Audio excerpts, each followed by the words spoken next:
ಎಲ್ಲರ ಮನೇಲೂ ಈ ಥರದೊಂದು ಜರ್ಕಿನ್ಗಳು ಇದ್ದೇ ಇರುತ್ತೆ. ಚಿಕ್ಕವ್ರದ್ದಾಗಿರ್ಬೋದು ಅಥವಾ ದೊಡ್ಡವ್ರದ್ದಾಗಿರ್ಬೋದು, ಯಾರ್ದಾದ್ರೂ ಒಬ್ರದ್ದು ಇದ್ದೇ ಇರುತ್ತೆ. ಇದು ಮಡ್ಚೋದು ಸ್ವಲ್ಪ ಕಷ್ಟದ ಕೆಲಸನೇ. ಇದನ್ನು ಹೇಗೆ ನೀಟಾಗಿ ಮಡ್ಚೋದಂತ ನಾನು ನಿಮ್ಗೆ ಹೇಳ್ಕೊಡ್ತೀನಿ ನೋಡಿ. ಈಗ ಸೆಂಟರ್ಗೆ ಸ್ಲೀವು ತೋಳು ಬರುತ್ತಲ್ಲ, ಅಲ್ಲಿಗೆ ಸೆಂಟರ್ಗೆ ನೀಟಾಗಿ ಬರೋ ರೀತಿ ನೀವು ಇದನ್ನು ಫೋಲ್ಡ್ ಮಾಡ್ಕೊಳ್ಳಿ. ಫ್ರಂಟು ಆಮೇಲೆ ಬ್ಯಾಕ್ ಸೈಡು ಎರಡೂ ಕಡೆನೂ ತಿರುಗಿಸ್ಬಿಟ್ಟು ಅದನ್ನು ನೋಡಿ ಒಂದ್ಸರಿ ಕ್ಲೀನಾಗಿ ಕೂತಿದೆಯಾ ಅಂತೇಳಿ. ಆ ಫೋಲ್ಡಿಂಗ್ ಸ್ವಲ್ಪ ಕಷ್ಟ ಅಲ್ವಾ, ಅದು ಚೆಕ್ ಮಾಡ್ಕೊಳ್ಳಿ. ಚೆಕ್ ಮಾಡಿಕೊಂಡು ಆಮೇಲೆ ನೀವೇನು ಅಂದರೆ ಸ್ಲೀವನ್ನು ಮಡಿಸ್ಬೇಕಾಗುತ್ತೆ.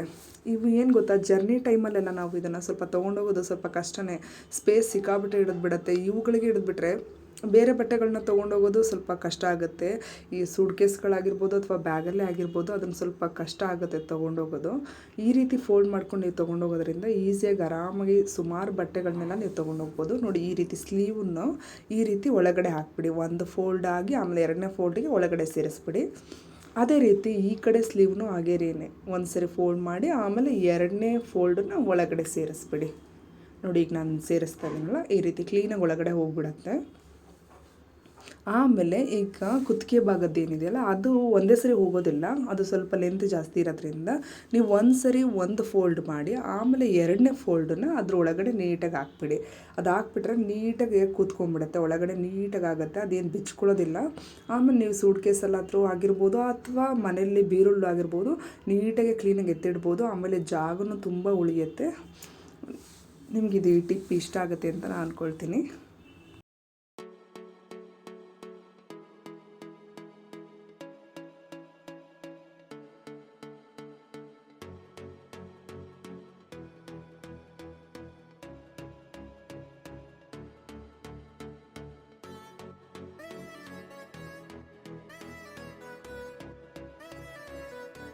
ನಾವು ಹೆಣ್ಮಕ್ಳು ಸ್ಯಾರಿಗಳು ಸುಮಾರು ಕಲೆಕ್ಷನ್ಗಳು ಇಟ್ಕೊಂಡಿರ್ತೀವಿ. ಅದನ್ನು ಬ್ಲೌಸ್ ಒಂದು ಕಡೆ, ಸ್ಯಾರಿ ಒಂದು ಕಡೆ ಎತ್ತಿಟ್ಬಿಟ್ಟಿರ್ತೀವಿ. ಅದು ಸಡನ್ನಾಗಿ ಬೇಕು ಅಂದಾಗ ಸಿಗೋದಿಲ್ಲ. ನಾನು ಹೇಳ್ಕೊಡೋ ರೀತಿ ನೀವು ಏನಾದರೂ ಜೋಡಿಸಿಟ್ಕೊಂಡ್ರೆ ನಿಮ್ಗೆ ಬೇಗನೆ ರೆಡಿ ಆಗಿಬಿಟ್ಟು ಹೋಗ್ಬೋದು. ಸ್ಯಾರಿನ ಈ ರೀತಿ ನೀವು ಒಂದ್ಸರಿ ಫೋಲ್ಡ್ ಮಾಡ್ಕೊಳ್ಳಿ. ಆಮೇಲೆ ಅದನ್ನು ಹ್ಯಾಂಗರಲ್ಲಿ ಈ ಥರ ಹಾಕ್ಕೊಂಬಿಡಿ ಹ್ಯಾಂಗರ್ಗೆ. ಆಮೇಲೆ ಈ ರೀತಿ ಫೋಲ್ಡ್ ಮಾಡಿಕೊಂಡು ಆಮೇಲೆ ಅದರದ್ದೇ ಮ್ಯಾಚಿಂಗ್ ಬ್ಲೌಸನ್ನು ತೊಗೊಂಡು ನೀವು ಅದಕ್ಕೆ ಸೇರಿಸ್ಕೊಂಬಿಡೋದು. ಅದು ಸೇರಿಸ್ಕೊಂಡ್ಬಿಟ್ಟು ಹಾಕ್ಬಿಟ್ರೆ ಅದು ನೀಟಾಗಿ ಕೂತ್ಕೊಂಡ್ಬಿಡತ್ತೆ. ಆಮೇಲೆ ನೀವು ಹ್ಯಾಂಗರಲ್ಲಿ ಹಾಕ್ಕೊಂಡು ಬಿರುಳು ಎತ್ತಿಟ್ಕೊಂಡ್ಬಿಟ್ರೆ ಆಯಿತು. ನಿಮಗೆ ತಕ್ಷಣಕ್ಕೆ ಏನಾದರೂ ಫಂಕ್ಷನ್ಗೆ ಹೊರಡಬೇಕು ಅಂದರೆ ಪಟಾಪಟ ಅಂತೇಳಿ ಸ್ಯಾರಿ ಆಮೇಲೆ ಅದರ ಬ್ಲೌಸು ನೀಟಾಗಿ ಕಾಣಿಸ್ಬಿಡತ್ತೆ. ಯಾವ ಸ್ಯಾರಿ ಹಾಕ್ಕೊಂಡು ಹೋಗ್ಬೋದು ಅಂತೇಳಿ ನೀಟಾಗಿ ಗೊತ್ತಾದ ತಕ್ಷಣ ಪಟ್ ಅಂತೇಳಿ ತೊಗೊಂಡು ಹಾಕ್ಕೊಳ್ಬೋದು. ಆಮೇಲೆ ಫಂಕ್ಷನ್ಗೂ ಅಷ್ಟೇ ಬೇಗ ಬೇಗ ರೆಡಿ ಆಗ್ಬೋದು. ಇದು ಒಳ್ಳೆ ಟಿಪ್ಸ್ ಇದು ನಿಜವಾಗ್ಲೂ ನಿಮಗೆ ತುಂಬಾ ಇಷ್ಟ ಆಗುತ್ತೆ. ಆಮೇಲೆ ಜಾಗನೂ ಸೇವ್ ಆಗುತ್ತೆ. ಒಂದು ಕಡೆ ಬ್ಲೌಸು, ಒಂದು ಕಡೆ ಸ್ಯಾರಿ, ಆ ಕಡೆ ಈ ಕಡೆ ಹಾಕೋದ್ರಿಂದ ನಮಗೆ ಅಯ್ಯೋ ಸ್ಯಾರಿ ಹುಡುಕ್ಬೇಕಪ್ಪ, ಅದ್ರ ಬ್ಲೌಸ್ ಸಿಗ್ತಾ ಇಲ್ಲ ಅನ್ನೋ ಗೋಜೆ ಇರೋದಿಲ್ಲ. ಈ ರೀತಿ ನೀವು ಇಟ್ಕೊಳ್ಳೋದ್ರಿಂದ ಬೇಗ ತಕ್ಷಣಕ್ಕೆ ನಿಮಗೆ ಎರಡೂ ಬೇಗ ಸಿಗುತ್ತೆ. ಇದು ಒಳ್ಳೆ ಟಿಪ್ಸ್ ಇದು.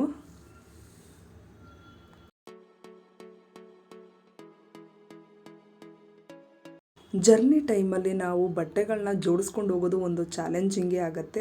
ಆಮೇಲೆ ಮನೇಲಿ ಕೂಡ ಜೋಡಿಸೋದು ಅಷ್ಟೇ. ಅದು ಏನು ಅಂದರೆ ನಾವು ಸ್ವಲ್ಪ ಜಾಗನ ಸ್ಪೇಸ್ ಸೇವಿಂಗ್ ಮಾಡೋದು ತುಂಬ ಇಂಪಾರ್ಟೆಂಟ್ ಆಗುತ್ತೆ. ನಾನು ಚೂಡಿದಾರನ ನಾನು ಜೋಡಿಸ್ಕೊಳ್ತೀನಿ ಅಂತ ನಾನು ನಿಮ್ಗೆ ಹೇಳ್ಕೊಡ್ತೀನಿ ನೋಡಿ. ಪ್ಯಾಂಟ್ ಏನಿದೆಯಲ್ಲ ಅದು ನಾರ್ಮಲಾಗೆ ನೀವು ಇದು ಮಡಚಿದ್ರೆ ಆಯಿತು. ಅದೇನು ಸ್ಪೆಷಲ್ ಏನಿರೋದಿಲ್ಲ. ಅದನ್ನು ನಾರ್ಮಲಾಗಿ ಮಡಚಿ ಆಮೇಲೆ ಟಾಪು ಅಷ್ಟೇ, ಅದನ್ನು ಐರನ್ ಮಾಡಿದ್ಮೇಲೆ ನಾವು ಮಡಿಸ್ತೀವಲ್ಲ ಅದೇ ರೀತಿಯೇ ಸೇಮ್ ಪ್ರೊಸೀಜರೇ. ಅದು ಏನು ಡಿಫ್ರೆಂಟಾಗಿ ಏನಿರೋದಿಲ್ಲ. ಇದರಲ್ಲಿ ಏನಿರೋದು ಅಂದರೆ ದುಪ್ಪಟ್ಟನ ನಾವು ಹೇಗೆ ಮಡಿಸ್ತೀವಿ ಅನ್ನೋದ್ರ ಮೇಲೆ ಇರೋದು. ಈಗ ಟಾಪ್ ನೋಡಿ, ಈಗ ಐರನ್ ಆದಮೇಲೆ ನಾವು ಒಂದು ಕಡೆ ಸ್ಲೀವು ಹಾಕ್ತೀವಿ, ಆಮೇಲೆ ಇನ್ನೊಂದು ಕಡೆ ಸ್ಲೀವ್ದ ಫೋಲ್ಡ್ ಮಾಡ್ತೀವಿ. ಅದೇ ರೀತಿ ಫೋಲ್ಡ್ ಮಾಡಿದ್ರೆ ಆಯ್ತು ಅಷ್ಟೇ. ಅದರ ಫೋಲ್ಡ್ ಮಾಡಿಬಿಟ್ಟು ನೀವು ಅದರಲ್ಲೇ ಪ್ಯಾಂಟನ್ನ ಎತ್ತಿಟ್ಬಿಟ್ರೆ ಮುಗೀತು. ಈ ರೀತಿ ಮಾಡೋದ್ರಿಂದ ಏನು ಗೊತ್ತಾ, ಆಮೇಲೆ ಜರ್ನಿ ಟೈಮಲ್ಲೂ ನಾವು ಸುಮಾರು ಬಟ್ಟೆಗಳನ್ನ ತೊಗೊಂಡೋಗ್ಬೋದು. ಒಂದು ಚಿಕ್ಕ ಬ್ಯಾಗಲ್ಲಿ ಅಥವಾ ಚಿಕ್ಕ ಸೂಟ್ ಕೇಸಲ್ಲಿ ಸುಮಾರು ಬಟ್ಟೆಗಳನ್ನ ತೊಗೊಂಡೋಗ್ಬೋದು. ನೋಡಿ, ನಾನೀಗ ಜೋಡಿಸ್ತಾ ಇದ್ದೀನಿ. ಇದೇ ರೀತಿ ಪ್ಯಾಂಟನ್ನ ಎತ್ತಿಟ್ರೆ ಆಯಿತು. ಆಮೇಲೆ ಈಗ ದುಪ್ಪಟ್ಟ ತೊಗೊಳ್ಳಿ. ದುಪ್ಪಟ್ಟನ ಹೇಗೆ ನೀವು ಇದು ಮಡಚ್ಕೊಳ್ತೀರಾ ಅನ್ನೋದೇ ಅದು ಇಂಪಾರ್ಟೆಂಟ್ ಆಗುತ್ತೆ. ನಂದು ಸ್ವಲ್ಪ ದುಪ್ಪಟ್ಟ ದೊಡ್ಡದೇ ಇದೆ. ಕಾಟನ್ ದುಪ್ಪಟ್ಟ ಎಲ್ಲ ಚೆನ್ನಾಗಿ ನೀಟಾಗಿ ಕೂತ್ಕೊಳ್ಳುತ್ತೆ. ಇದು ಸ್ವಲ್ಪ ದೊಡ್ಡ ದುಪ್ಪಟ್ಟ ಇದೆ. ಇದು ನೋಡಿ, ನಾನು ಈ ರೀತಿ ಮಡಚ್ಕೊಳ್ತೀನಿ. ಈ ಸಿಂಗಲನ್ನು ಈಗ ಡಬಲ್ ಮಾಡ್ಕೊಳ್ತೀನಿ. ಈ ರೀತಿ ನೀವು ಫೋಲ್ಡ್ ಮಾಡ್ಕೊಳ್ಳಿ. ಫೋಲ್ಡ್ ಮಾಡಿಕೊಂಡು ನೀಟಾಗಿ ಅದನ್ನು ಕ್ಲೀನಾಗಿ ಇಟ್ಕೊಳ್ಳಿ. ನೀಟಾಗಿ ಎಲ್ಲೋ ರಿಂಕಲ್ಸ್ ಇಲ್ಲದೆ ಇರೋ ಥರ ಕ್ಲೀನಾಗಿ ಮಾಡ್ಕೊಳ್ಳಿ. ನೋಡಿ, ಈ ರೀತಿ ಫೋಲ್ಡ್ ಮಾಡ್ಕೊಳ್ಳಿ. ನಾನೀಗ ಏನು ತೋರಿಸ್ತೀನಿ ಅದೇ ರೀತಿ ನೀವು ಫೋಲ್ಡ್ ಮಾಡಿಕೊಂಡ್ರೆ ಆಯ್ತು ಅಷ್ಟೇ.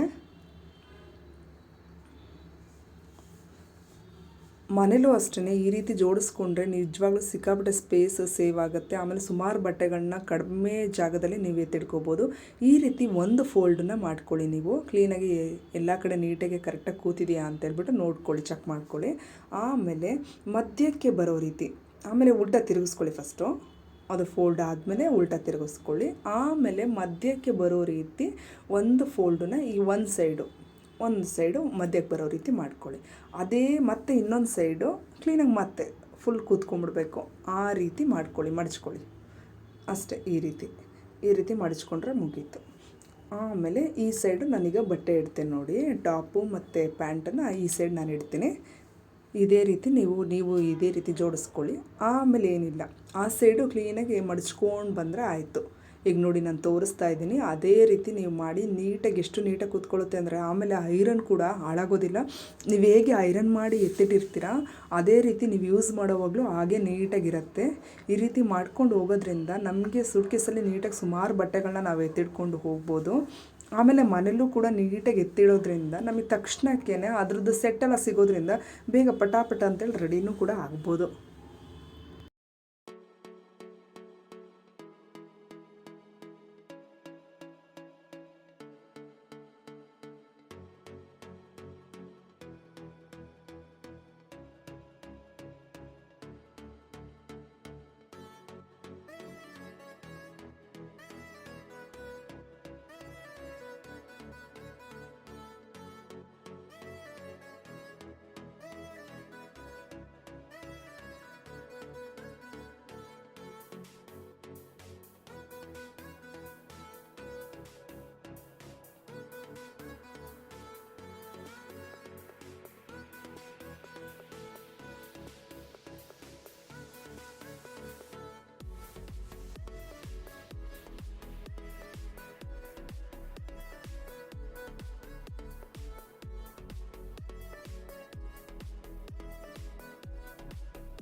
ಈ ಥರ ಟೈಟ್ ಲೆಗ್ಗಿನ್ಸ್ಗಳು ಸ್ವಲ್ಪ ಹಾಕ್ಕೊಳ್ಳೋದು ಸ್ವಲ್ಪ ಕಷ್ಟ ಅನಿಸುತ್ತೆ. ಒಂದೊಂದು ಸರಿ ಉಗುರಿಗೆ ಸಿಗಾಕ್ಕೊಳ್ಳೋದು ಅಥವಾ ಕಾಲಲ್ಲಿ ತುದಿಗೆ ಸಿಗಾಕ್ಕೊಂಡು ಹಾಳಾಗೋ ಚಾನ್ಸಸ್ಸು ಇರುತ್ತೆ. ಇನ್ನೂ ಎಕ್ಸ್ಪೆಂಡ್ ಆಗಿಬಿಟ್ಟು ಒಂಥರ ಚೆನ್ನಾಗಿ ಕಾಣಿಸೋದಿಲ್ಲ.